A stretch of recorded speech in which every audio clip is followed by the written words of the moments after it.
तो दोस्तों स्वागत है आप सभी का आपके अपने चैनल बेसिक नॉलेज में। आज हम लोग इसमें देखने वाले हैं क्लास 9 का जो इंग्लिश का मॉडल पर जारी हुआ है उसका हर एक का उत्तर और समझा भी देंगे। तो चलिए शुरू करते हैं इस वीडियो को। इससे पहले चैनल पर जितने सारे विद्यार्थी पहली बार आए हो ना, सब्सक्राइब जरूर कर लीजिएगा धुआंधार बोर्ड एग्जाम की तैयारी के लिए, क्योंकि अभी बहुत सारे वीडियोज आएंगे और सारे के सारे क्वेश्चन आप लोगों का एग्जाम जिसमें जिस प्रकार पूछा जाएगा इसी प्रकार क्वेश्चन कराए जाएंगे।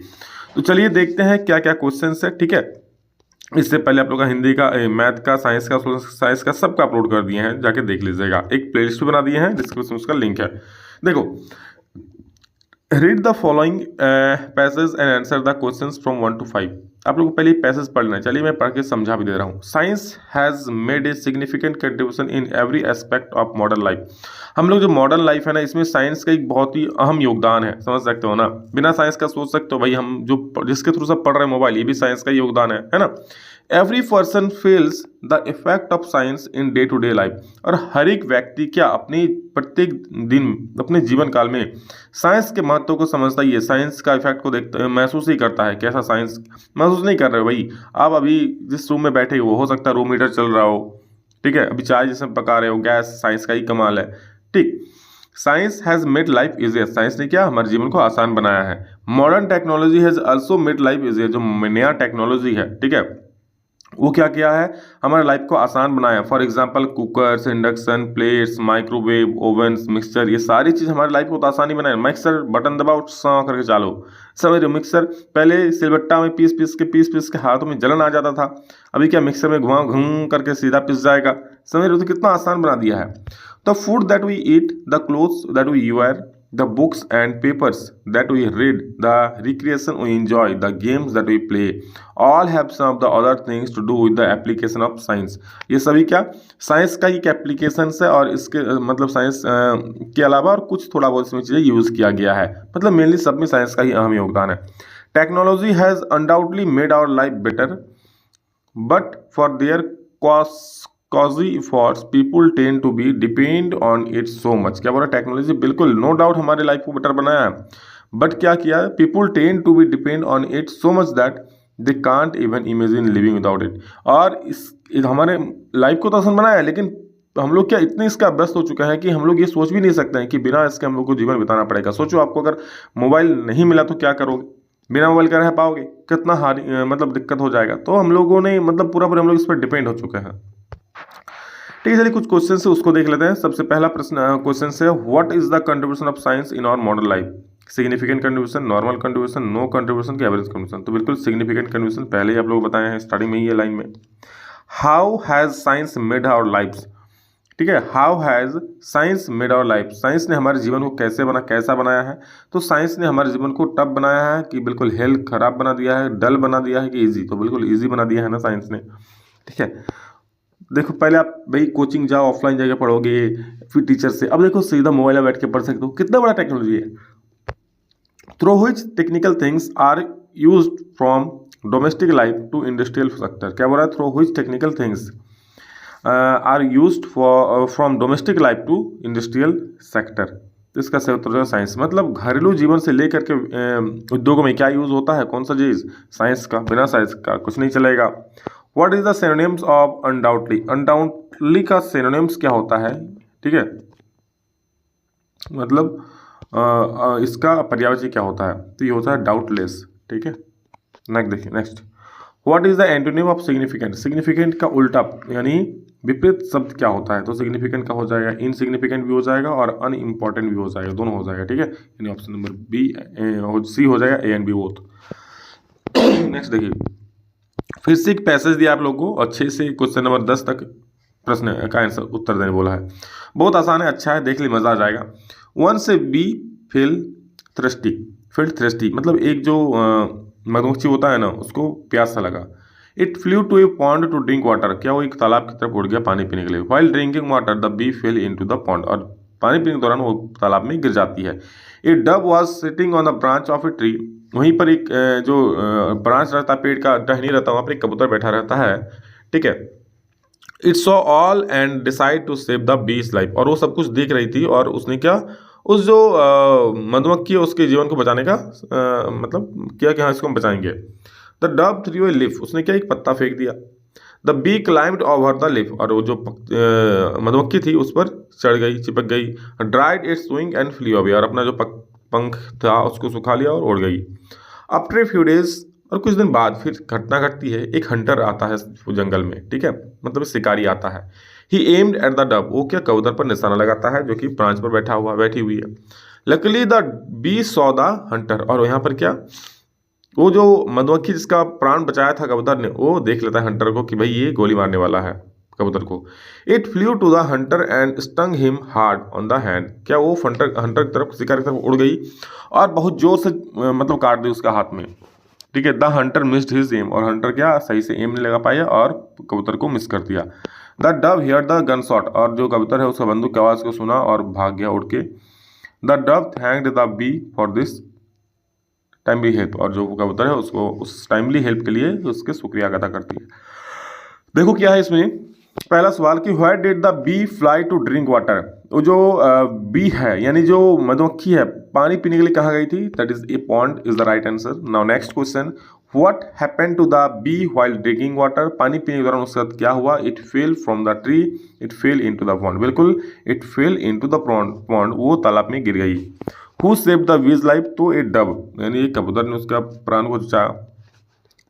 What did the bee do to save the dove's life, what did the bee to do save the dove's life, जो मधुमक्खी है कबूतर के जीवन को बचाने के लिए, वो जो शिकारी से बचाने के लिए क्या किया, it stung the Hunter on the hand, वो जो हंटर के हाथ में काट लिया जोर से। सोचो मधुमक्खी काटेगा भाई क्या हाल हो जाएगा। What is the normal of the story, sorry moral of the story, मतलब इस कविता से हमें क्या, एक जो स्टोरी से क्या सीख मिलता है कि revenge is the best policy, भाई बदला लेना चाहिए, नहीं, डू गुड हैव गुड, यानी अच्छा करोगे तो भाई अच्छा होगा। इसलिए कहता है ना कि भाई आप वीडियो को जरूर शेयर कर दीजिए, क्योंकि आप शेयर करके किसी का अच्छा ही तो कर रहे हो ना, क्योंकि वह पढ़ेगा तो थोड़ा बहुत अच्छा तो ला ही लगा। तो आप किसी का अच्छा करोगे ना तो आपके साथ जरूर अच्छा होगा, इसलिए आपके दोस्त आपको शेयर करें उससे पहले आप अपने दोस्त को शेयर कर दीजिए वीडियो, ठीक है। इसके अलावा सारा प्ले लिस्ट 9 क्लास का सेंड कर सकते हो, ठीक है। और अभी और धुआंधार क्लास होने वाला है, ठीक है। चलिए देखते हैं क्या क्या क्वेश्चन आ गए। यहाँ पर बोला एज्यूम योरसेल्फ एज सुनीता और सुरेश, अगर आप लड़की हो तो खुद को सुनीता मानिए और लड़के हैं तो खुद को सुरेश मानिए। Write an application to the headmaster of your school asking him to make books available in the school library, और अपने हेडमास्टर को एक एप्लीकेशन लिखने बोला है जिसमें क्या बुक्स के अवेलेबिलिटी के लिए बोला है कि भाई बुक्स उपलब्ध करवाइए। Complete the formal letter by choosing suitable given, आप लोग लिखना नहीं है एक्चुअली, जो फिल इन द ब्लैंक्स है उसको चूज करना है। तो पहले टू, तो टू के बाद क्या लिखता है द हेडमास्टर, तो टू द हेडमास्टर, लेकिन भाई सब कुछ सेम है क्या करो यहाँ पर, तो इसका हो जाएगा to the headmaster, option number A सही हो जाएगा, ठीक है। नेक्स्ट देखिए 12 नंबर में क्या बोल रहा है, we have a library period of 45 minutes every Saturday, we can not make क्या बेस्ट यूज ऑफ दिस, तो 12 का सही उत्तर क्या हो जाएगा, the best use of this period, option number B सही हो जाएगा। मैं बता दे रहा हूँ आप लोग लिख लेना, ठीक है। 13 नंबर का जो हो जाएगा ना वो हो जाएगा आप लोग का स्कूल लाइब्रेरी, ठीक है, 13 का डी। 14 नंबर में क्या हो जाएगा, लास्ट में थैंक्स बताओगे तो थैंकफुल हो जाएगा, और 15 नंबर हो जाएगा योर ओबीडियंटली, यानी 15 का जो सही उत्तर आएगा वो हो जाएगा ऑप्शन नंबर बी, 15 का बी सही हो जाएगा। नेक्स्ट क्वेश्चन देखेंगे, अगला प्रश्न कि the thief had dash the things last night, the thief had dash the things last night, ठीक है। वो जो चोर था, ठीक है, the thief had dash the things last night, तो ये इसमें क्या आएगा, स्टिल आएगा, स्टोल आएगा, स्टोलन के स्टिल्स। तो देखिए यहाँ पर हैड लगा है ना, तो पास्ट वर्ब 3 लग जाएगा, तो वर्ब 3 क्या होता है, चोरी करने का, स्टोलन होता है, तो 16 का हो जाएगा सही उत्तर ऑप्शन नंबर सी, स्टोलन, ठीक है। Did you dash that your gold chain was missing, did you notice, भाई सिंपल क्यों होगा, क्योंकि यहाँ पे डिड लग गया है, जहाँ भी डिड लगता है ना तो सिंपल भार्ब लगता ही है, तो 17 क्या हो जाएगा ऑप्शन नंबर ए, याद रखना जहाँ भी डिड लगेगा तो simple verb, no verb 2 no verb 3। तो did you notice that your gold chain was missing. Next question, he will dash soon, क्या ही विल डैश सून, तो 18 का सही उत्तर क्या हो जाएगा, ही विल रिकवर सून, वो बहुत जल्दी ठीक हो जाएगा। नेक्स्ट है हु डैश रोहित यस्टरडे, तो यहाँ पर हु डैश रोहित यस्टरडे बात होने पास्ट टेंस का बात हो, बीता हुआ दिन का, तो भाई पास्ट टेंस ही लग जाएगा, हैड सीन हो जाएगा ना। Next dash in and sit down, तो क्या होगा कम इन एंड सिट डाउन, 20 का ए सही हो जाएगा, भाई आओ और बैठो। Which the following sentence is in simple past, simple past में आपको इसमें कौन सा सेंटेंस वो बताना है। देखिए right now I am studying novelly, तो स्टडिंग है आईएनजी लगा है तो भाई प्रेजेंट में हो जाएगा। The bell had rung 10 minutes earlier। ये verb to आ रहा है, तो होगा नहीं। तो 21 का जो सही उत्तर हो जाएगा, याद रखना, ये हो जाएगा आपका सीमा हेयर्ड ए नेस्टी साउंड। ठीक है, ये सिंपल वर्ब है आपका, सिंपल पास्ट में। ये सिंपल पास्ट में आपका इज एम आर कुछ नहीं लगता है। ठीक है, तो क्या हो जाएगा, Seema had a nasty sound. Clear है। नेक्स्ट है fill in the blanks with simple non infinite options. We eat dash. We eat क्या, हम लोग खाते हैं। क्यों खाते हैं भाई, रहने के लिए, जीवित रहने के लिए ना। तो इसका सही उत्तर हो जाएगा टू लिव। क्या, टू लिव, रहने के लिए खाते हैं, जीवित रहने के लिए। Fill in the blanks with suitable modal verbs. Modal dash God bless you, तो जहाँ भी गॉड ब्लेस यू लगेगा, भगवान का नाम है, वहाँ मे लग जाएगा, तो may God bless you. Which of the following sentence is in simple present form। Simple present form में क्या होगा भाई, इसमें कोई भी इज एम आर का प्रयोग नहीं होगा, तो आई विल भाई लग रहा है तो गलत हो जाएगा। ठीक है, आई एम लग रहा है, ये भी नहीं होगा, क्योंकि सिंपल प्रेजेंट में लगता ही नहीं है सब। ये भी नहीं, ये भी नहीं। Last year I travel to Kanyakumari. ठीक है, तो एक मिनट, आई एम ए टीनेजर, क्या बोला, सिंपल प्रेजेंट फॉर्म। देखिए यहाँ पर सिंपल प्रेजेंट टेंस नहीं पूछा है, सिंपल प्रेजेंट फॉर्म पूछा है। ठीक है, तो ये हो जाएगा option number A, I am a teenager, मैं टीनेजर हूँ, सिंपल प्रेजेंट फॉर्म है। Choose the suitable preposition to fill in the blanks. यहाँ पर सही प्रीपोजिशन यूज करना है। The soldiers are that war. The soldiers are खाली स्थान वार, तो इसका सही उत्तर हो जाएगा आप लोग the soldiers are in war, मतलब ये लोग युद्ध में हैं। Choose the correct options given questions 26 to 40। The lesson the sound of music Evelyn Glennie is about a. ये जो साउंड ऑफ म्यूजिक है, जिसको एबिलॉन ग्लेनी ने लिखा है, ये किस पर आधारित है, मतलब किस पर बेस्ड है। तो 26 का हो जाएगा प्रीकॉशनिस्ट। ठीक है, तो ऑप्शन नंबर 1 सही हो जाएगा, precautionist. Next, who got the old book from the attic. ठीक है, एटिक से जो ओल्ड पुराना बुक है वो किससे मिला, तो 27 का सही उत्तर हो जाएगा यहाँ पर टॉमी को मिला। हु इज द ऑथर और writer of the lesson the fun they had. The fun they had के लेखक कौन है, तो द फन दे हैड के लेखक है आइजैक एसिमोव। नेक्स्ट है, what does the word santosh mean. संतोष का अर्थ होता है कंटेनमेंट, कंटेनमेंट। ठीक है, लालची भी नहीं होता, बहादुर भी नहीं होता, क्या होता है, कंटेनमेंट होता है। Next, how did Santosh feel after reaching the top of the world. तो टॉप ऑफ द वर्ल्ड वो पहुंच गया तो उसे कैसा लगा, ही फील क्या लगा, it was spiritual and proud moment. ये उसके लिए आध्यात्मिक और बहुत ही गौरव का क्षण था।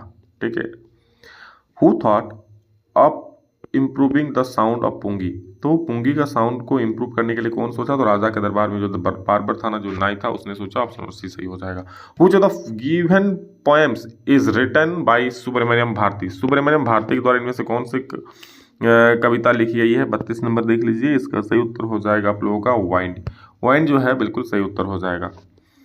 What did the poet want to create for honey bees in the poem the Lake Isle of Innisfree. ठीक है, तो 33 का सही उत्तर जो ऑप्शन नंबर बी, हाइब्स। क्या हो जाए, हाइब्स। Robert Frost poem is. Robert Frost के द्वारा लिखी हुई कविता इनमें से कौन है, तो इसका सही उत्तर हो जाए the road not taken, option number B. Next question है, the legend of Northland is written by. The legend of Northland is written by. The legend of Northland is written by, किसके द्वारा लिखा गया ये, तो फोव कैरी के द्वारा। ठीक है, next where did the swallow die। ठीक है, why did the swallow die, तो यहाँ इसका सही उत्तर हो जाएगा at the feet of the statue। Next, what serves as a third hand to a monkey। यानी जो बंदर है उनका तीसरा हाथ कौन काम करता है तीसरा हाथ की तरह, तो उसका पूंछ, his tail। what did the parents say when the child lagged behind। जब बच्चा पीछे छूट जाता है तो उसके पेरेंट्स क्या कहते हैं, कम चाइल्ड कम। तो 38 का उत्तर हो जाए option number A, come child come, आओ बच्चा आओ। Who broke into the merchant's house. Who broke into the merchant's house, तो इसका सही उत्तर हो जाएगा ए थिप। नेक्स्ट क्वेश्चन है और लास्ट क्वेश्चन है, why did the tusker escape in the story. Eswaran the story teller. Why did the tusker escape in the story. जो यहाँ टस्कर है कहाँ भाग जाता है इस कविता में, ईश्वरन द स्टोरी में, तो ये भाग जाता है इन द फॉरेस्ट, जंगल की ओर। ठीक है, तो ये था दोस्तों आप लोगों का 40 ऑब्जेक्टिव क्वेश्चंस, बाकी सारा अपलोड कर दिए, जल्दी से देख लीजिए। डिस्क्रिप्शन में प्लेलिस्ट का भी लिंक है, सभी वहाँ पे सारा मिल जाएगी एक साथ, Hindi, English, math, social science सब। ठीक है, चलो सब्सक्राइब कर लीजिए, बहुत सारे अच्छे से वीडियोस आएंगे देखने के लिए जो एग्जाम में पूछे जाएंगे। ठीक है, चलिए, love you all, thank you all of you. कितना ही मिलेंगे दूसरा में जल्द ही, तो जय हिंद, वंदे मातरम।